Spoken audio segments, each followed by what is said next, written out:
Žilinské Hlinkové námestie sa ponorilo do rytmu štvorilky. Tisíce študentov základných a stredných škôl sa pokúšalo spolu prispieť k prekonaniu rekordu v počte tancujúcich a zapísať sa tak do Guinnessovej knihy rekordov. Neviem presný počet, ale blížilo sa to k 1300, tesne niekde pod touto hranicou. Je to tu zhruba takisto ako minulý rok.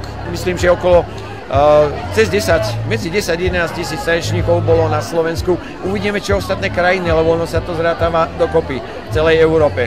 Na konci sa to zráta a potom zistíme, či sa nám to podarilo prekonať. Štvorilku spolu so Žilinčanmi tancovali v približne 50 mestách po celej Európe. Netancovali však len mladí. Medzi žiakmi ste sem tam mohli objaviť aj niekoľko seniorov. Na celom Slovensku malo tancovať približne 10 000 ľudí. Je to dobré, že tí mladí majú záujem aj o takéto niečo, nielen vysadávať po lavičkách alebo po parkoch. Som rád, že aj nielen mladí žiaci základnej školy, ale aj stredných škôl, ale aj seniori boli tu, ktorí tancovali. V Žiline tancovali štvorilku už po 4. krát. Zapojilo sa 23 základných a stredných škôl. Pokus o prekonanie rekordu zatiaľ každý rok vyšiel. O ten posledný sa postaralo 33 202 tancujúcich. Celý rok sme vlastne chodili nacvičovať na školy, potom učitelia, ktorých majú na telocviku väčšinou, tak ako s nimi doriešili tie detaily už.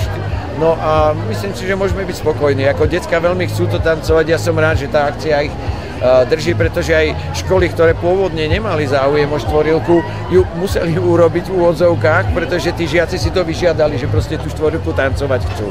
Ale keď človek sa postaví na námestie a pozrie sa, alebo z balustrád na to množstvo tancujúcich detí, tak naozaj idú zimom riavky po rukách, pretože je to veľmi také dojímavé a je to naozaj veľmi sympatické pozerať sa na nich, ako si to užívajú.